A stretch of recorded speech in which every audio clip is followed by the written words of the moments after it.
I want to talk about alignment today, but maybe not in the way that we usually talk about it. Because for a lot of us, alignment in yoga has a bit of a reputation. It can feel like a set of rules, like there's a correct way to do the pose and we're being measured against that. We've probably all been in a class where alignment felt a little bit more like getting corrected. Hips square, shoulders down, not like that, do it like this. It can start to feel a little rigid. I know I've even felt like a little bit of that in my own teaching at times over the years. So the question for me that comes up is, if every body is different, and truly we are, right? No two structures, skeletons are the same, then what is alignment even for? Why do we spend so much time on it? But that's what I want to explore, because I think sometimes alignment can be misunderstood or take some time to figure out the why it's important. And when you understand what it's for, it can hopefully stop feeling like a set of rules and start feeling more like a really supportive tool for our students. So let me start with a few thoughts on what alignment actually is. To me, alignment's not this rigid shape that the body has to hit. There is a version of that alignment, right, where we're trying to force the body into a template, whether it fits or not. And that has caused some harm. When we force the body into a shape it isn't built for, we're working against the body to serve the pose. And for me, that's not yoga. So that's not what I mean by alignment. Alignment to me is more like landmarks, a set of reference points, a way of orienting the body that gives the pose a framework. It tells us generally how we're trying to organize ourselves in the shape, where the weight goes, how the joints relate, which direction we're reaching, while always leaving room for the fact that each body arrives at that framework a little differently. To me, that distinction is really important. Landmarks orient you. Rules tend to constrain you.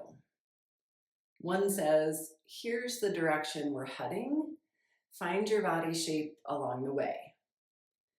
The other says, here's the right shape. See if you can fit your body into that. So when we teach alignment as landmarks, as supportive orientation rather than correction, it hopefully becomes a framework that students can work within, not something they're forcing or failing to meet. And from there, I think alignment can give us some real gifts. So we'll walk through some of them because I think they each build on each other. The first one is the most concrete. Alignment helps us to stay safe in our bodies. When our body is well oriented, it can carry that load without strain. Right? Meaning the joints are stacked in a way that lets the skeleton bear the weight, rather than dumping that weight into soft tissue or on a joint. Think knee stacked over the ankle in crescent lunge. It supports the weight. And when that is well organized, we're more likely to be able to hold it without strain. Effort, yes, but not gripping. The effort goes where it's meant to, and then there's room to breathe and expand within the shape. This is alignment at its most physical.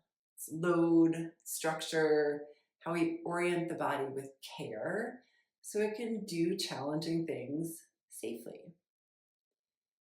But safety is just the beginning, because something else happens when a student starts paying attention to how they're oriented. Which brings us to the second piece. They start to develop proprioception. Proprioception is your sense of where your body is in space. It's how you know, with your eyes closed, where your hand is, or how much your knee is bent, or whether you're upright or tilted. It's a real sense, like sight or hearing. And like any of our senses, it can be dull or it can be refined. And tending to alignment in our practice helps to develop it. Every time you ask someone to notice where their weight is, how their hips are oriented, which way they're reaching with a hand, you're asking them to feel themselves from the inside, to locate their own body in space. And the more that we practice that, the sharper that awareness becomes. This is where alignment starts to turn inward. We talked about the body as structure, joints, muscle load, but proprioception is the body as awareness. It's still physical, yet it's the start of something a little more subtle. Someone who's developing proprioception isn't just arranging their body, they're becoming present to it. And once they start to become present to their bodies, something else can shift in the mind. So the third piece here is that alignment gives the mind somewhere to rest. Think about what we're actually asking the mind in a pose. To be here, to be in this shape, this breath, this moment, instead of running through the grocery list or replaying a conversation from the day. And that's hard. Our minds wander. It's what they do. But when there's alignment to attend to, when there's a specific place to put your attention, the reach of the crown, the grounding of the feet, the orientation of your hips, the mind has somewhere to anchor, somewhere to land. The precision we bring to a pose is a focal point. It draws the scattered mind into the present, into our bodies.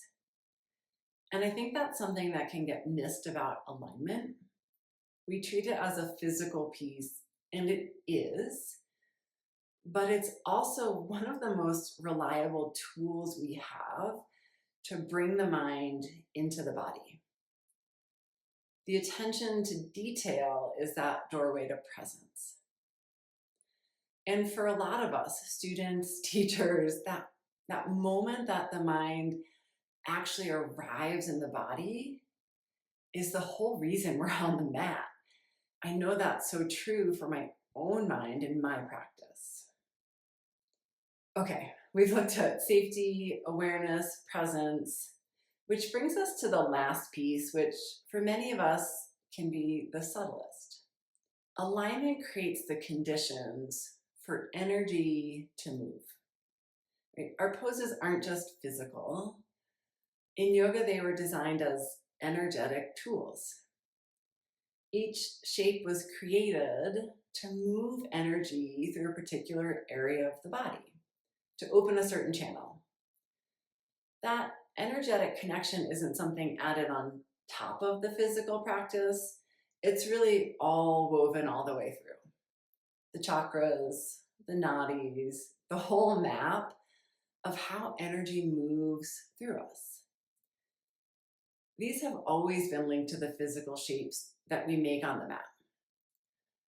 So when we align a pose, we're doing something more than organizing our bones. We're letting the energy move in the way that the shape intended. And this is where alignment supports us in a way we don't always talk about. When the body is well oriented, open, supported, not forced anywhere, energy can move freely through it. Think about water for a moment. Right? Water moves easily through a clear open channel. But if you have a hose, right, say you kink the hose, collapse it, force it, the flow gets interrupted. The water doesn't move. the body's not so different. When we align with care, we're not pushing energy around or making anything happen. We're clearing the channel. We're removing the obstacles and letting the energy move in the way that it already wants to. Okay. There's a word that we use all the time in yoga, and I think it holds this whole idea inside of it. Vinyasa. We usually think of vinyasa as a flow, a sequence of movement, but the word itself goes deeper. In Sanskrit, one of the meanings of vinyasa means to place with care, with intention. And to me, that's what alignment is underneath all of it. Not perfection. It's the practice of placing the body with care. Caring enough to keep it safe, to become aware, to give the mind a home, to let energy move. When we think about alignment that way, it can stop being a list of corrections and become one of the most supportive things we do for ourselves, for our students. I hope this was a helpful lens, perspective, way of looking at alignment. Please reach out with any questions. Thanks for being here.